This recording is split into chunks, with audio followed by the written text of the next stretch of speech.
What's up, yo? Welcome to the Young Legends podcast, where we teach you the cheat codes to the game of life. I'm your host, Caption, aka Caption Red, and I hope you're doing great wherever you are. I'm really excited about today's episode, which is my conversation with Angela Buttimer about self-love and self-acceptance. Angela Buttimer is a psychotherapist, wellness expert, keynote speaker, media contributor, and author. She has dedicated the last 2 decades to counseling, coaching, and developing programs around mindfulness, living well, and reducing stress. These programs have been delivered to individuals from executives to those battling cancer. Regardless of who's in the audience, her end goal is always the same: to help people achieve success and happiness. Angela, thank you so much for joining me today on the podcast. How are you doing today? I'm doing fantastic. Thanks for inviting me. It's a pleasure to be here. Yes, absolutely. Absolutely.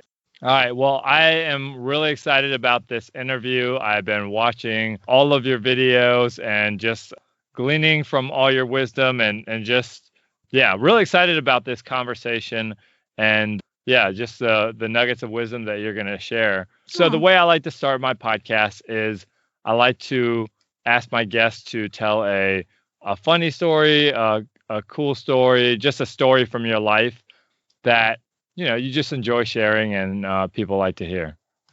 Well, I was thinking about that as we were I was thinking about the topic we're going to be talking about today. It's like self-love and self-acceptance. And I think, from my perspective, personally and professionally, non-acceptance and non-love of oneself starts really early. I think we can be so incredibly critical of ourselves. And I was no exception to that rule. I was thinking back to middle school. You remember middle school? Oh, yes. Unfortunately, yes. Those awkward times. And I was thinking about one of my very first big crushes with a boy named Kevin. I really was just so enamored with him. And I thought, oh, well, he would never look at a girl like me, because I struggled back then. I did struggle with my weight, but I think more than that, I struggled with body image. And so I just never really pursued that with Kevin. And so I just looked at him from afar with those stargazed eyes, and come to find out years later, he actually had a crush on me too. And it's like, wow, those years wasted. I could have had, my first little boyfriend. And when I look back at those pictures of myself, I'm like, what was I thinking? I was a cute girl. And so it's interesting to me as a, psychotherapist and behavioral expert to look at, how we've all been conditioned along the years about how we perceive ourselves. And it starts really young, doesn't it? Yeah, absolutely. Yeah, I've also been in that similar situation. So I feel your pain and your FOMO, I guess. Yeah, it was pain, but also delight to know that Kevin too had a crush on me. And so let's just say it out to all of your listeners out there. If you've got a crush on someone, don't shortchange yourself. Get on out there. Absolutely, absolutely. No, I'm 100% with that. And in that same vein of, when you were younger, you struggle with accepting yourself, and that's what this conversation is about. It's about self-love and self-acceptance. Yeah. How would you define those two things? And you can just define them individually or collectively. I think that they go hand in hand, honestly. And I think, from a mindfulness perspective, which I teach a lot of, we start with clarity, which is the ability to see yourself clearly to begin with, to have the courage to look at yourself in all of your glory and all of your flaws and still like yourself. So I think clarity is the starting point, but you cannot look at yourself with clarity only. You must add in compassion.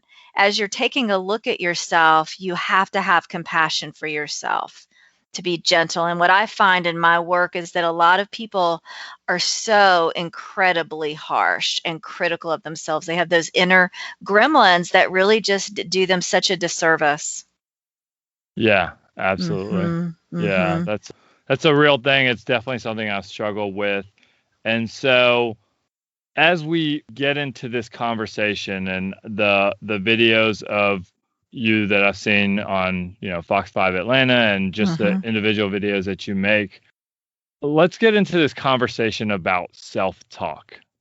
We all Mhm. engage in it. Mhm. Um, so how do you help people to improve their self-talk, or what do you tell people to get them to be kinder to themselves? Because that's the problem, right? We're not being kind enough to ourselves, Right. and because of that, we are suffering in the way we speak Mhm. to ourselves. Yeah, and we believe what we tell ourselves, and so we have to take charge of the storylines, I like to say. Take charge of the storyline, the narrative that you're telling yourself about yourself. I could tell you 5 different stories about my life, and they would all be true, but they would sound very different depending on the narrative that I chose to focus on and then express to you.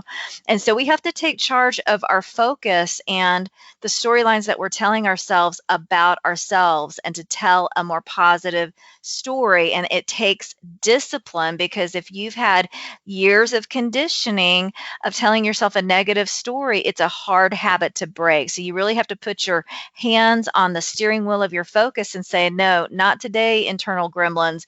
I'm going to tell myself a more positive, a kinder, more compassionate story about myself. And eventually, you will get better and better at it, but you do have to remain very focused. Right. Yeah, absolutely. Okay, so in regard to that narrative and that self-talk, what does that look like practically? Um, Mhm. because it's like, okay, I just tell myself a different narrative, but how do you put some feet to it and actually practice that? Yeah, great question. So, let's just take what I hear a lot of people say in their heads, like, "Oh, I'm so stupid. I'll never get this right."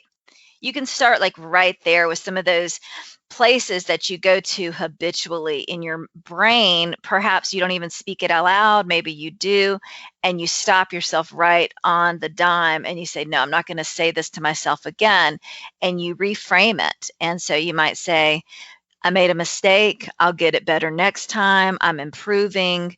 You just use a different phrase that is more positive and uplifting. And sometimes I find that it's helpful for people to have those phrases already written out in a journal, which you Mm, might call an affirmation or a power mantra, so that you don't have to think of it on the spot. Because if you're stressed out, it's going to be hard for you to come up with something kind, right. especially when you're so habitually used to saying negative things to yourself. So, journaling is a great starting point to create some affirmative phrases for yourself. Okay, yeah, absolutely. And do you have to say these phrases out loud, or can you just say them in your head? hmm Um, I think it's helpful to write them, speak them, think them, and feel them. Each of those things affects a different part of the brain. And if you really want this to become ingrained into the fabric of who you are, I highly suggest doing all of those. okay. And so when it comes to speaking them, I was hmm trying it earlier after I watched some of your videos. hmm And I'm gonna admit I felt a little silly Right. saying these things out loud. Yeah, yeah. So how do you either get over that, or what do you tell your clients as they're like, I feel really kind of, I just kind of feel a little foolish doing this. What should I Mhm. do?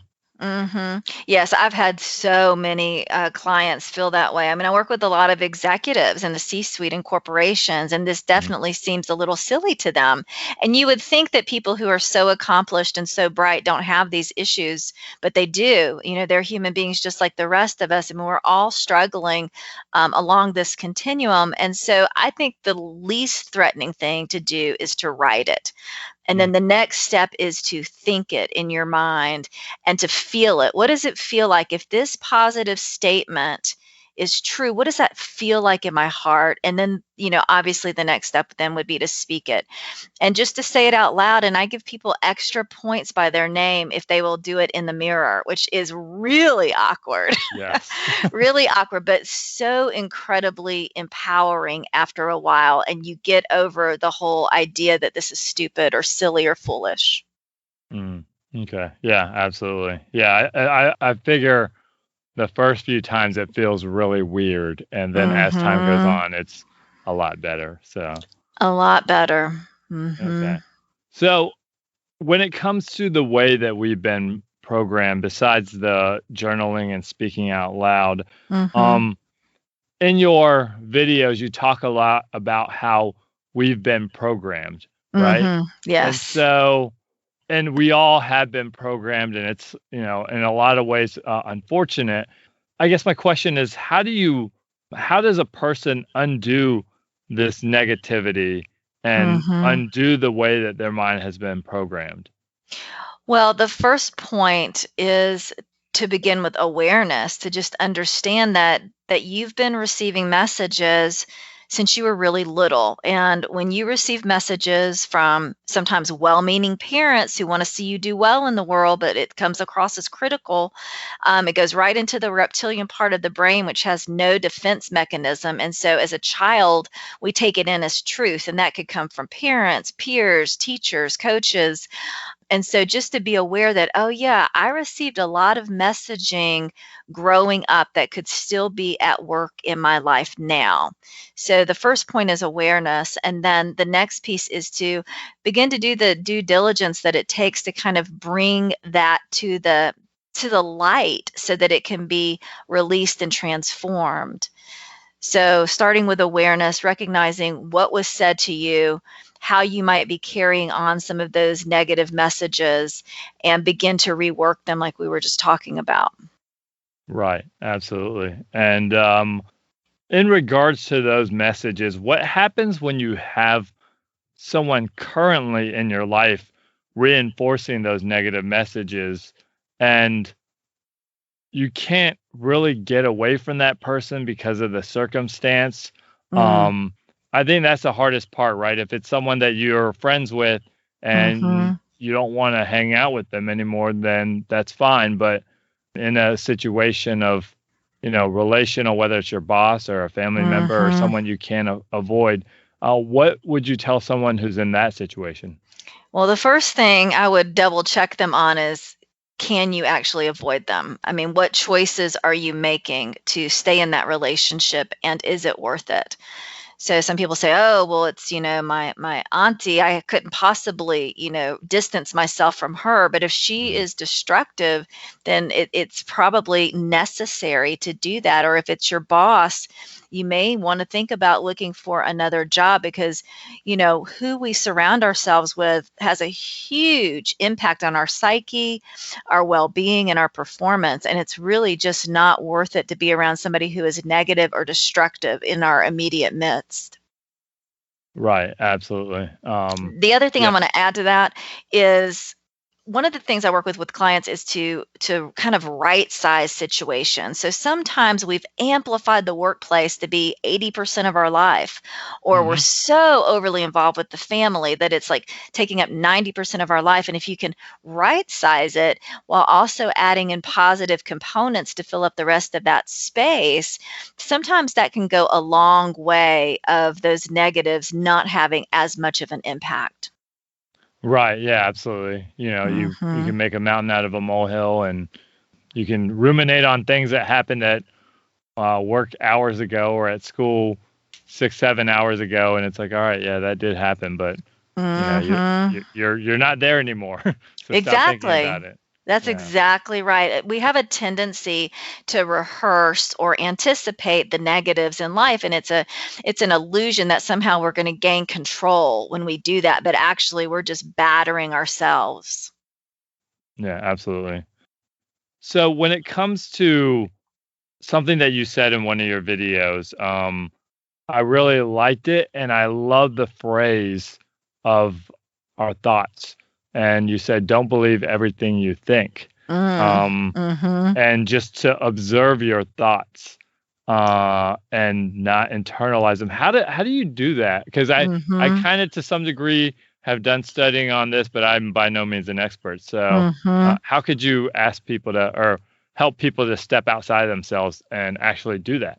Well, I'll tell you, meditation goes a long way in this because the training of meditation is to begin to observe the self, to not be fused with your thoughts or your emotions, and recognize that you're not your thoughts, you're not your emotions. They are energies just passing through.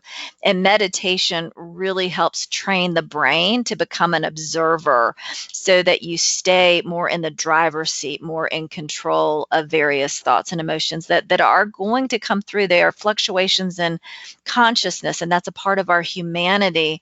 But, to be the master of our thoughts and emotions instead of letting them master us is super important. Yeah, absolutely. So, what would you say to someone who's never done meditation, Hmm. just to kind of help them get the ball rolling? Because meditation is, I'm gonna admit, I I try to do it every day. Hmm. Most days I do. Hmm. There are days that I miss, but when I first started meditating, it felt so intimidating Yeah. because, you know, so yeah. What would you say to someone who doesn't quite practice and needs to get started? So I would say start small, right? Hmm. Consistency is key and a little bit goes a long way. So set yourself up for success by setting aside some time, preferably in the morning, to practice this. And, maybe you start off with 3 or 5 minutes of just following the breath and quieting the mind. And there's lots of wonderful apps out there. There's lots of great YouTube videos. There's a million ways to meditate. But I personally know that the most of the research that's out there is based on mindfulness meditation. And so if you can find a good mindfulness meditation to guide you through those 3 minutes, that can be very, very helpful. Once you have those 3 minutes down for, a week or two, then bump it up to 5 minutes. And eventually I would encourage people to get out there to about 15 or 20 minutes every morning. That positive morning ritual really sets people up for success. The most successful people in the world have a positive morning ritual. Right. So you're saying it's definitely worth the sleep that you're gonna Yes. miss.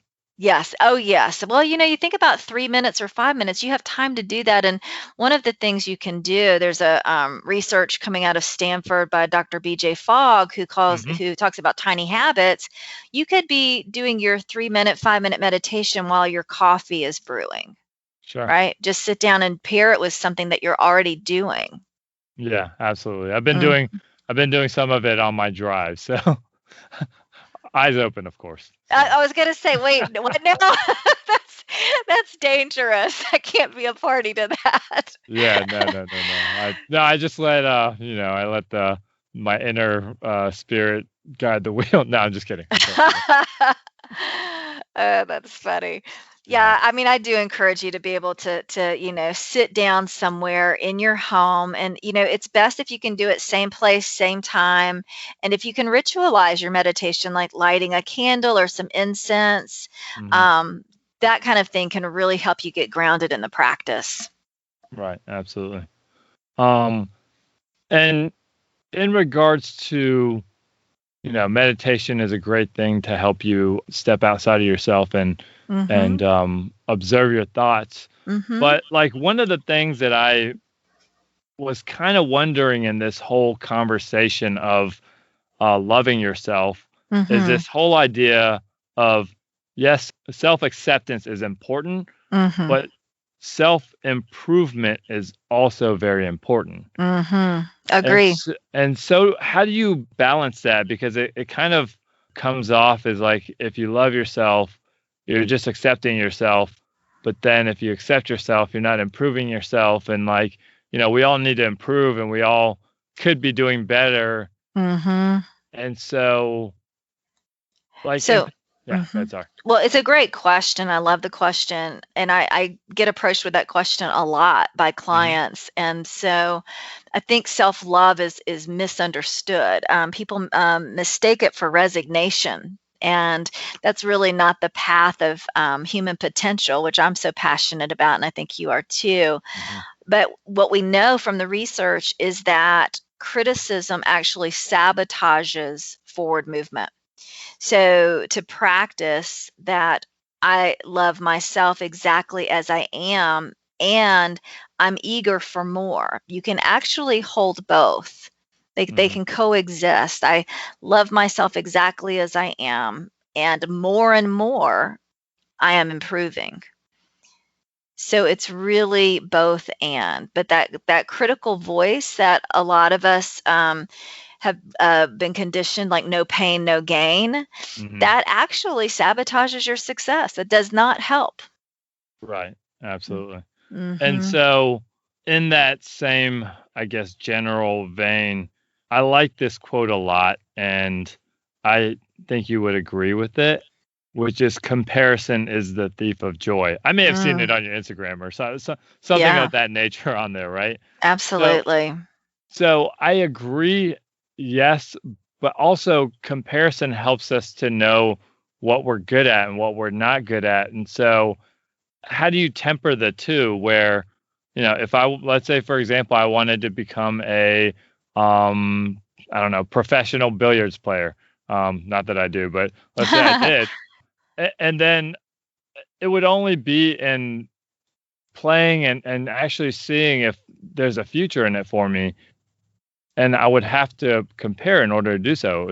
I'm just trying to figure out how you would tell clients and people in general to not Hmm. compare, but at the same time, it is an important, helpful metric.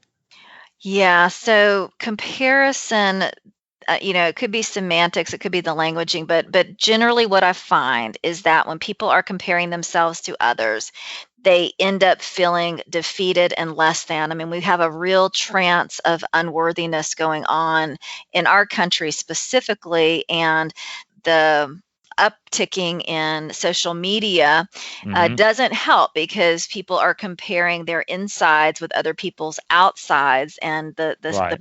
the selfie perfectionism of people's lives is just not real. Sure. And that's where I find that people just feel defeated and not enough and unworthy from that kind of comparison. On the other hand, we can look at what people are doing really well and who is inspiring us, and understand that because that person is inspiring us, those seeds of greatness are within us too. And we can water those seeds by doing various psychological strategies that then empower us rather than make us feel defeated. But when people are comparing per se, they almost always end up coming up short. Okay. So you're saying looking at the person who you're comparing yourself to, and then also just saying that I could do that too somehow in a self-empowering way, right? I have a seed of greatness in me too. It may not manifest or express itself exactly like that person, because that person is a unique individual, just like I'm a unique individual. But let me turn my focus, now that I'm feeling inspired by them, into how I can water my own seeds and grow what I can do. Mm. Yeah, I like that. That's actually very good. I never really thought about it like that, but that's very empowering. Great. Yeah. And one thing I do is sometimes when I compare myself to other people and they're better at XYZ than me, then I Hmm. look at other things that I have to offer that they don't perhaps. And then Exactly. yeah, and then it's like, well, yeah, they do that, but then I do this, and so That's exactly right. It's really about honoring your own unique expression of your humanity. So I love that strategy. That's a beautiful one. yeah. So for someone who's, you know, maybe feels like they don't have something to offer the Mhm. world, because I've talked to people who really don't feel like they have much to offer, and it hurts me to hear them say that, and I'm sure it hurts you Yes. the same way it hurts me. I think we're very similar in that way. Mhm. So, what would you say to that person? Because that's a rough thing to think about yourself. Mhm. And I understand how it can come about, just everything that we're talking about. And I think our culture is a little addicted to the lightning bolt experience, in that what I have to offer is only valuable if it's met with applause and accolades and lots of attentions, i.e., Mhm. lots of likes Sure. on my Yeah. social media or whatever it is. And it's just a fallacy in thinking. And if you are here walking this earth plane, know this, that there will never be another you walking this earth plane. And if you look at the statistics and the science behind what it took for you to be here in this time and space, there's a reason that you're here, right? And Mhm. so that to me is the building block when I hear people say that your unique presence is a gift to the world. Just you, not necessarily anything that you do or create, just your beinghood is a gift. And that to me is the place to start. But I think we're always looking for that, big lightning bolt experience where everybody's giving a standing ovation, and that's a real trap. Yeah, absolutely. Especially when you start to compare yourself to, these celebrities, and that's like Mhm. 0.00001% of the populace, and it's like, well, there's only going to be so many celebrities. So, Correct. yeah. Speaking of which, you talk a lot about addiction to screens, and Mm, that's where we do a lot of our comparison, right? sure. Um, what are your tips to get people to put our phones down? Because smartphone addiction is a real thing, It and is. it's an epidemic. It is, and hey, I love my technology too, so I totally get it, right? But I have seen myself reach for my phone and pull up something that I wasn't even consciously aware I was doing. And Mm. so the addiction is real. It's very serious. And so what I encourage people to do, because they get real freaked out if I give them a digital detox challenge. I Mm, mean, I see people's faces drop. So sure. I encourage people to not pick up the phone, the laptop, the iPad first thing in the morning, to give themselves half an hour to Yep. meditate, exercise, do something positive for yourself, and then create a time in the evenings that you'll put all your digital away, and come in for a nice landing for sleep. So maybe it's an hour before bedtime that you just make a commitment that you put it away. And then also during the weekend, I try not to be on social media, for example, or my email on the weekends.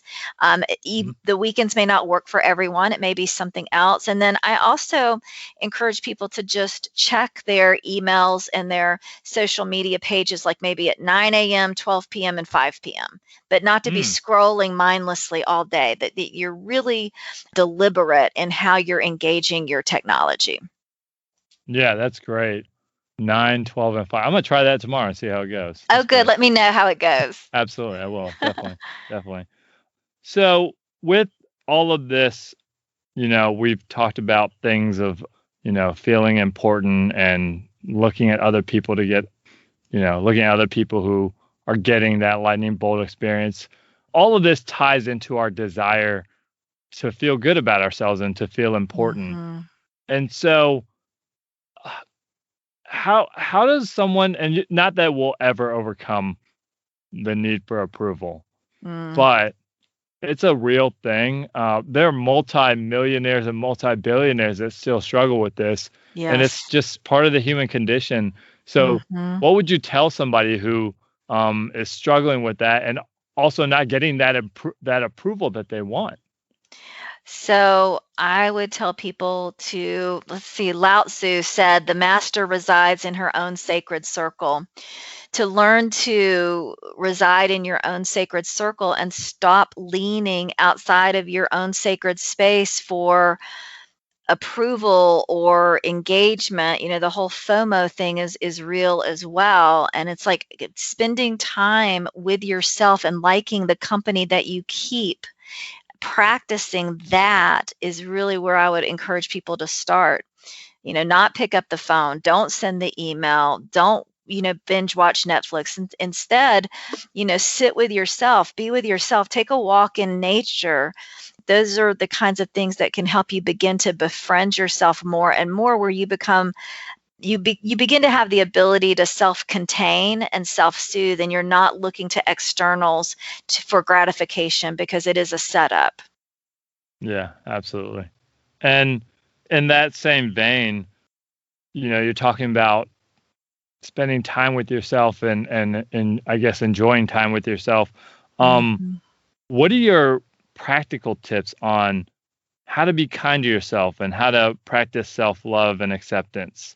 And Mhm. I know you talked a little bit about it, but like, what Mhm. else do you tell your clients and your people in your workshops and anybody who you're helping?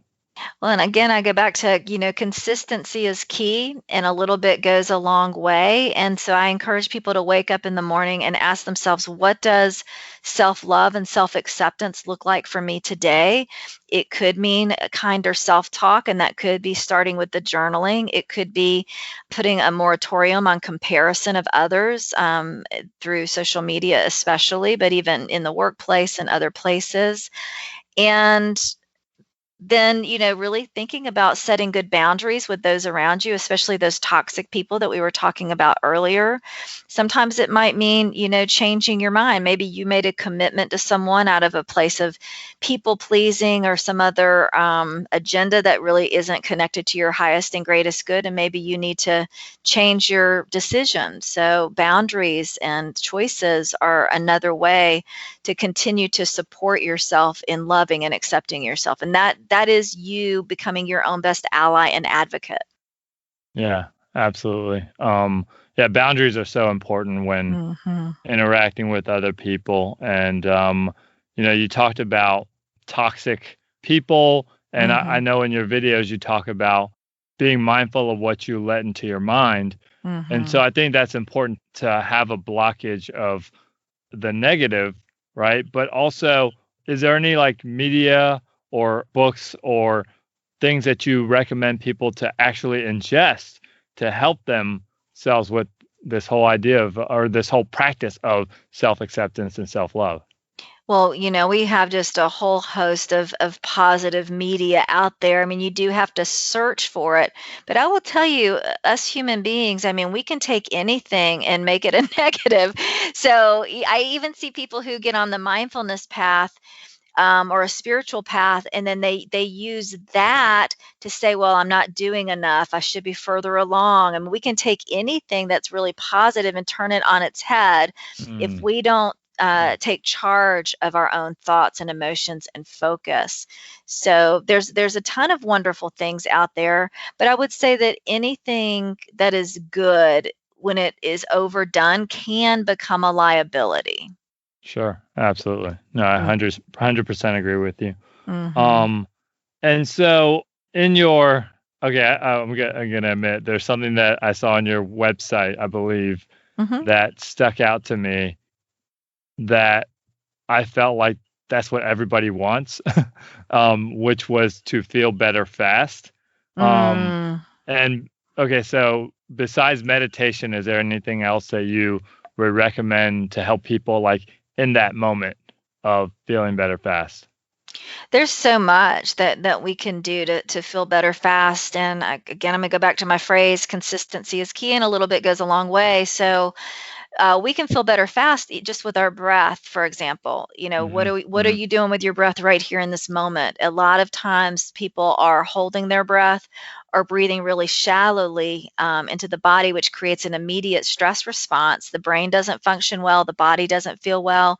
So just doing deep belly breathing in through the nose right now, Hmm. a few rounds of that can immediately help you feel better and also gives you more clarity in the brain. Yeah, So very absolutely. simple things that we can put in place to help ourselves feel better right away. Yeah, absolutely. And that's one of the big things I've been practicing is the breathing. And it does help.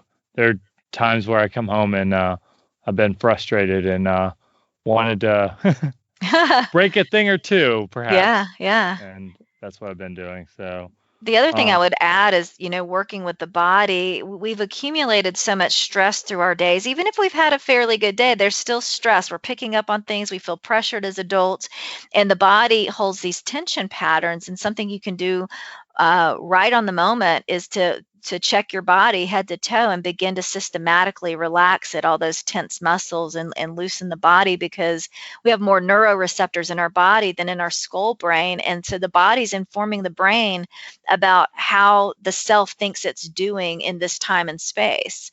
So doing that deep breath work and then also relaxing the body systematically can be so helpful to people. yeah, absolutely. Absolutely. And yeah, I'm gonna link a bunch of your videos. Actually, I'm just gonna link your whole channel Oh, because thank you. That's there's a lot of sweet. good stuff there. I can't even pick out like 5 videos. I'm like, watch these 15. No, just watch them all. Whatever.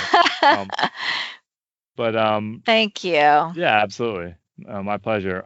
Now, in regards to your TED Talk, which I really enjoyed, you had mentioned that you dealt with depression in high school, Mhm. and knowing what you know now, what would you have gone and told, younger Angela on how to deal with it, and how did you deal with it and kind of come out of that? Mhm. I don't know that I could have told her anything at a really young age. I think I came by it honestly through genetics. And there were some things in my environment that contributed to the depression as well. Luckily for me, I learned to meditate when I was 15. Mm, And I believe that that really saved me. And it really helped me relate to my depression in a way where I could observe the depression but not buy into it as truth. And so I was able to really dissociate from the depression actually and see that it was fleeting if I would allow it to be fleeting, because a lot of times what we do is we think our emotions rather than feel our emotions. And when we think our emotions, we get stuck. We get stuck in depressive, anxious, stressful patterns. And mhm. so that meditation at 15, and I've been committed to it ever since, really, really was helpful. Absolutely.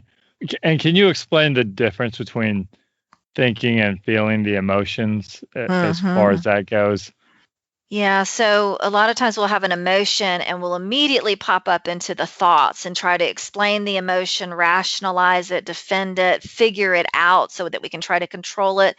And that can leave us stuck in a negative emotion for days. Mm, Feeling the emotion is actually checking in and saying, "Oh, what is this? Okay, it's fear. I'm feeling fear. Where is it in my body?" Acknowledging where you're holding that fear in your body, breathing into it, and allowing yourself to feel it versus think it, not running a storyline on the fear, just feeling the fear, bringing compassion to yourself and the fear as you're having it. And what we know is that emotions only last for seconds and they will morph into something else if we will feel it rather than think it. hmm.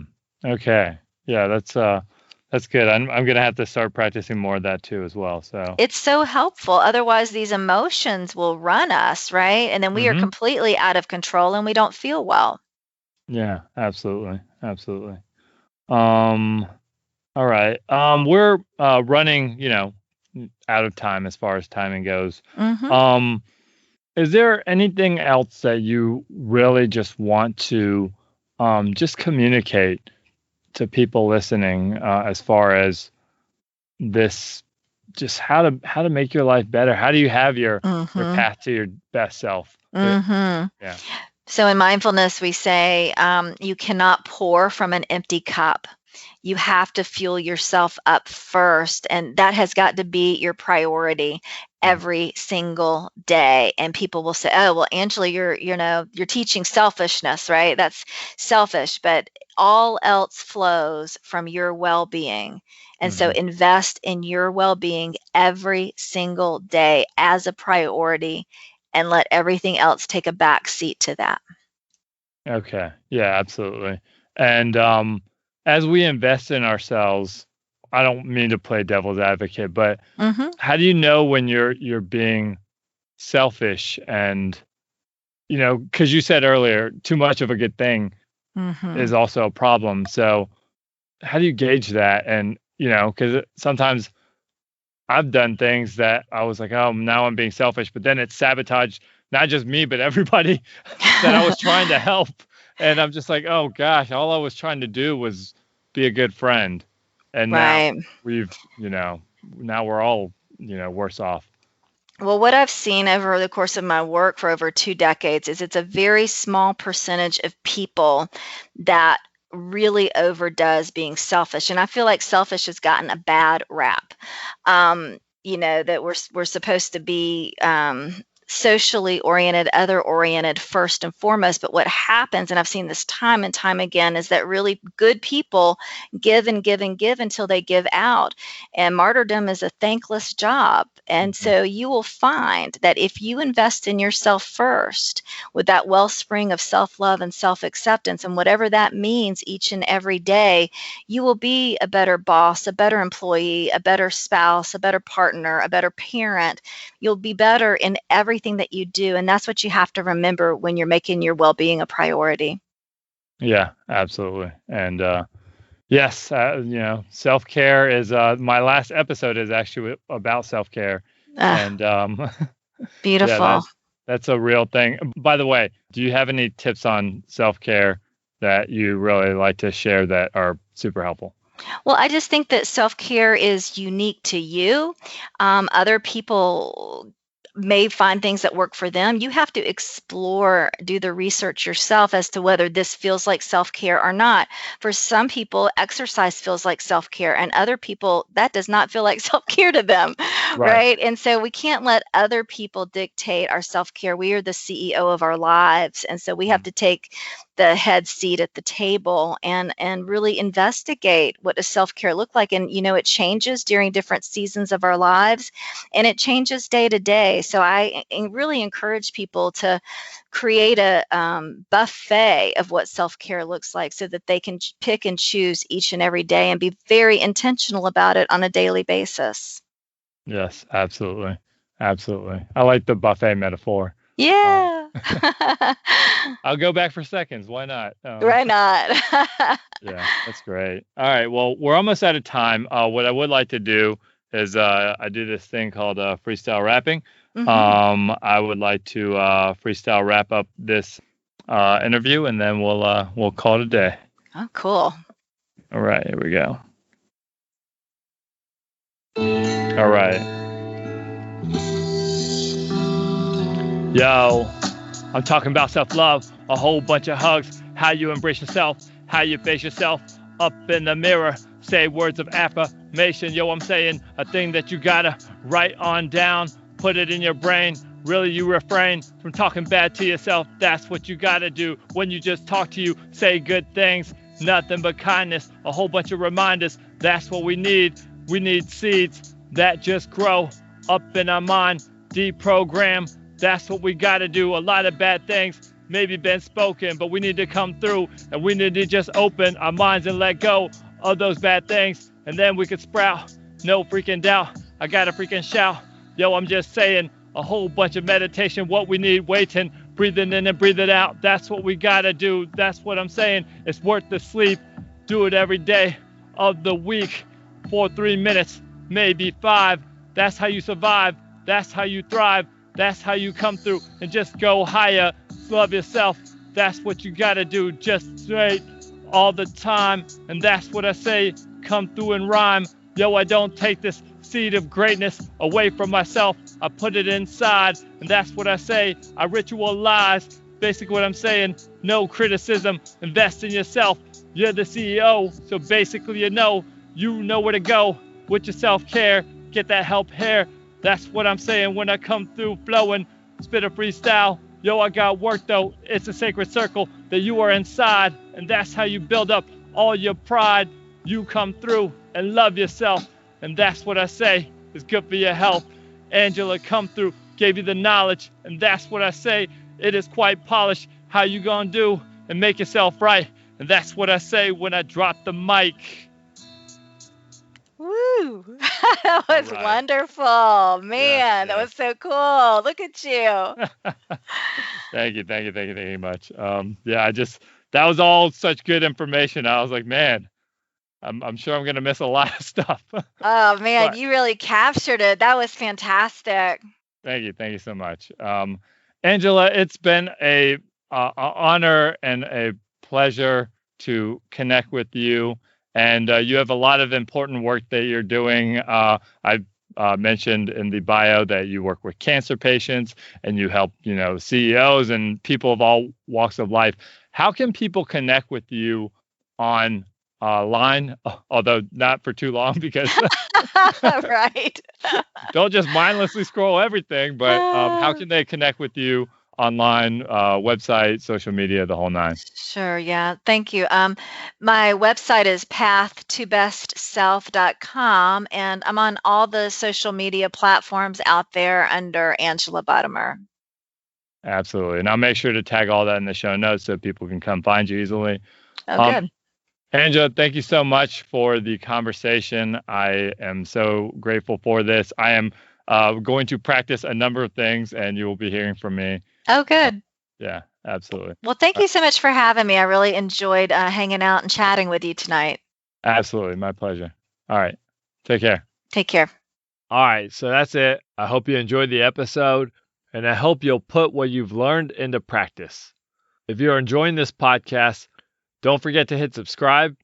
And if you would share this episode to your social media story or to a friend who would benefit from it, that would be greatly appreciated. That's all I got for now.